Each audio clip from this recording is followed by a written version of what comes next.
What is up, mother truckers? Happy Wednesday. Today is Wednesday. Just in from Egg Uber. Today I just want to talk. I'm just trying to get my 5 videos out, so I wrote down 5 questions that I've been asked in the last few weeks, and I want to answer those, give my opinion on those. Don't always believe what you hear is correct. Train it, test it, train it, test it, train and retest with, diets or exercise or any of that stuff. I was watching something recently where someone said, I don't like the word diet, and I suppose I don't like the word diet either, and you'll hear this a lot, but really it is about changing your lifestyle and eating habits that you can sustain for the rest of your life. So you notice I kind of have that thing on Instagram where I've listed out a lot of foods that I got from, say, Pat Dibley's book, or just myself from researching foods. I try and stick as closely to that as possible, but I still have stuff that I enjoy, and I have the cop on to know that if you eat, takeaway 5 nights a week, or junk food, or chocolate every day, or crisps every day, or a lot of bread, that you're not really going to lose weight. So don't take a very, very, very specific approach, because I don't think it's sustainable. But anyway, that's just with food. So the 5 questions, and I'm going to fire through them because I don't have much time. Number 1, I got this the other day. Is creatine essential? And I'm just going to say yes, 100% it is, for a few reasons. It's the most researched supplement there is, really, when it comes to bodybuilding, training, fitness, exercise. It occurs naturally in foods anyway, so it's not something. People always thought it was something really bad, like bloody steroids or something. Not that they're bad either, but it increases your energy levels. I think it's TCA energy, if I remember correctly. And what else do I have? It helps performers in the gym, getting out those extra last few reps, and to me it's cost effective. It's very cheap for the benefits that you get from it. So I do recommend creatine. It's one of the first supplements that I would recommend. Number 2, what the feck are macros? Someone asked me this recently. Macros is short for macronutrients, and the macronutrients are basically the foods that we eat. A lot of you guys will know this, but for those of you who don't know, the macronutrients will be broken down into your proteins, your carbohydrates, your fats, and then there's also alcohol, but we don't really talk about that as much. It's mainly proteins, protein, carbs, and fat. Protein will have 4 calories per gram, carbohydrate 4 calories per gram, and then fat is 9 calories per gram. Alcohol will be 7 calories per, I think it's gram of alcohol or unit of alcohol. I'm not 100% sure on the alcohol, but alcohol is high in calories.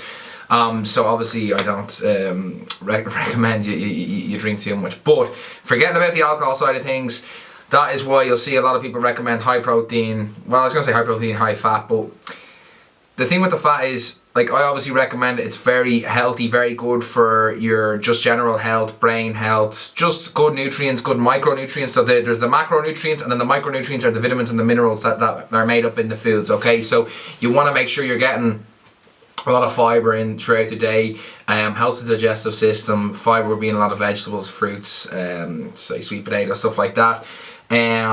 You want to make sure you're getting those, but they're the highest calorie macronutrient. They have 9 calories per gram of fat. So like stuff like nuts and seeds and nut butters, they are good, and they're good to have, but in moderation, okay? So carbs, obviously I don't think anyone should really neglect carbs. That's linked to a question coming up.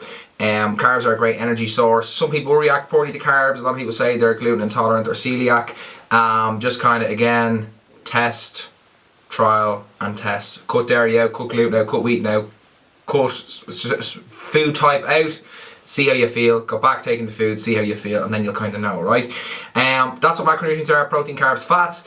Typically, if you were to lose some weight, you would work out how much calories you eat per day to keep your weight. Say, for example, I would eat 2,500 calories, say 3,000 calories a day will mean my weight stays stagnant. Obviously it will change depending on when I last ate or when I last went to the toilet and stuff, but generally if I eat a certain amount of food, I'll stay the same weight. So the idea is you eat a little bit below that amount to lose the weight, or a little bit above that amount to gain the weight, and then you break out the type of food that you're eating. So a lot of people would recommend a minimum amount of proteins. Some say 1 gram per pound of body weight. I don't know exactly if that's probably the most common answer. I don't know if you would need that much protein, if that's overhyped because of the industry that it is, and protein products and whatnot. And then you would look at your fats, because you need your essential fats, and then you use the rest of the calories from carbs. It's kind of a general breakdown. It could go 80, it could go 40, 40, 20, 40, 30, 30, etc. depending on kind of what your preference. I like a lot of fats, so I eat a lot of healthy fats. Someone messaged me recently, how do I motivate myself? Kind of a difficult question to ask. I would just say, I mean, you either really want it or you don't, because you're going to take action if you really want it. And then to stay motivated, I can give you tips to stay motivated, but first of all, you either want to do it. You can talk and talk and talk. It's good to have that in your head that you want to lose weight and talk about it. That's a good start. But obviously if you're not doing anything, you're not motivated. When you start, write down exactly what you're going to do, set out a plan, and then go and do it. Write out your goals, not only your end goal, like so my end goal is obviously to have 6 packs shredded, and you'll see that it's a common theme throughout this channel. I write it everywhere, I put it on the wall, I write it down, I visualize it, all that type of stuff. So I'm really zoned in and programmed on that. So everything I do, I'm thinking towards that. But if I don't do the smaller goals, the weeklies, the monthlies, like at the moment my goal is the 1 year, like from now is to the 19th of February, which is 9 weeks away. And I know I can lose, say, 9 kilos in 9 weeks. Like, that is a huge step towards, it's not going to get me 6-pack abs and shredded, but it's a huge step to get me there. To get there, my weekly goal will be like, I have to stay consistent, or I give 100%. So that's keeping me focused on a daily basis, okay? So that's goals, spend time reading them, visualize them, write them down, reaffirm them. That's how you stay motivated, okay? To me. Also, what's my opinion on the keto diet? I don't know a lot about the keto diet. I read a little bit into it. It seems to be a very low carb diet. I'm not a huge fan of a very low carb diet.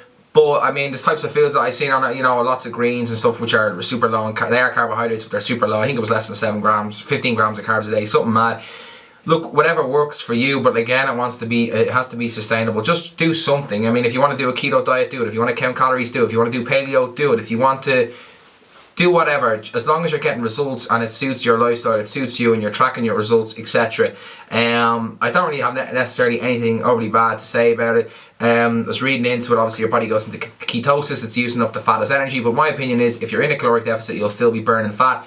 Maybe this is more effective. I myself don't eat a lot of carbs. You'll see me eating rice and potatoes, but I don't eat them like every day, you know. I do eat a lot of salads and stuff, and this week especially I've cut out carbs because I had a bad weekend. I ate pizza and all that stuff, alright?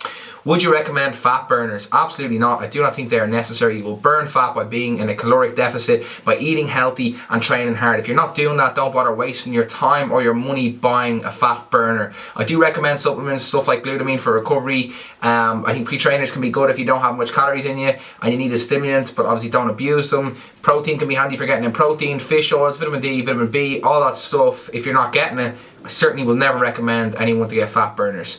That's all I'm going to say, guys. I need to get the hell out of here. I have a busy few days. I'm trying to get in 6 training sessions this week. I'm obviously trying to get my 5 videos out this week. I have a family member who's not well at the moment, so I'm visiting them. They're in hospital. I have a thing on at work tonight, so I'm very busy, but I promise you 5 videos, so I'm giving you 5 videos. If you like it, do press like. If you've got something to say, please comment. They are huge for growing the channel. And I will get a blog done probably tonight or tomorrow, and I will see you tomorrow either way, whether it's a vlog style video or whether it will be a Q&A style video. If you like these styles, let me know. Thanks for watching. See you later. Bum bum bum.